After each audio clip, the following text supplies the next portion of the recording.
Cockroach જનતા પાર્ટીના સ્થાપક અભિજીત દીપકેને પણ એવું થતું હશે કે ક્યાં હું અમેરિકા છોડીને ભારતમાં પ્રોટેસ્ટ કરવા આવી ગયો, કારણ કે ઓનલાઈન તો બહુ બધું સમર્થન મળ્યું પણ ઓફલાઈન રિયાલિટી અલગ છે. એના વિરોધ પ્રદર્શનમાં એટલું બધું પબ્લિક ગ્રાઉન્ડ ઉપર નથી આવતું, એટલે એ લોકો હવે ખેડૂતો પાસેથી એવી અપેક્ષા રાખે છે કે ખેડૂતો આ વિરોધમાં જોડાય, પણ એવું થવાનું નથી, કારણ કે અભિજીત દીપકે હજી ભારતના મોસ્ટ ઓફ પબ્લિકની જે મેન્ટાલિટી છે એનાથી અવેર નથી. જે લોકો પેલા સીજેપી નું સમર્થન કરતા હતા એમાંથી ઘણા લોકો અત્યારે સીજેપીના વિરોધમાં બોલે છે. જે લોકો ધર્મેન્દ્ર પ્રધાનના રેઝિગ્નેશનની માંગ કરતા હતા એ લોકો અત્યારે એના વખાણ કરે છે, કારણ કે જે રીનીટ એક્ઝામ લેવાની એ સારી રીતે પતી ગઈ.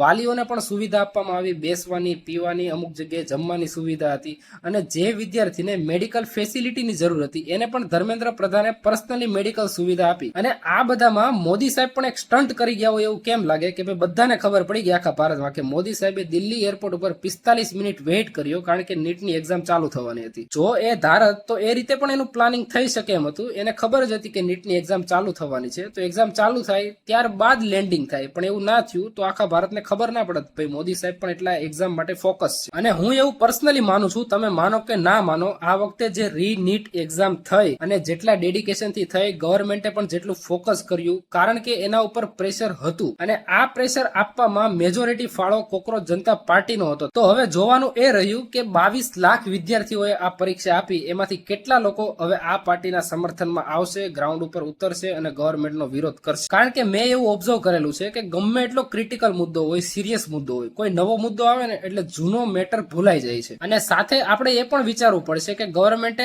આ વખતે જે નીટની એક્ઝામમાં કર્યું એવું પહેલી વખતમાં કેમ ન કરી શકે. શું એ લોકો ઉપર આપણે પ્રેશર આપશું તો જ એની જવાબદારી નિભાવશે? તો મિત્રો, તમને શું લાગે છે, ધર્મેન્દ્ર પ્રધાનનો વિરોધ હજી પહેલા જેવો થશે કે કેમ? મને કમેન્ટમાં અવશ્ય જણાવો. વિડીયો લાઈક કરો, ચેનલ સબસ્ક્રાઇબ કરો, શેર કરો. જય હિન્દ, જય ભારત.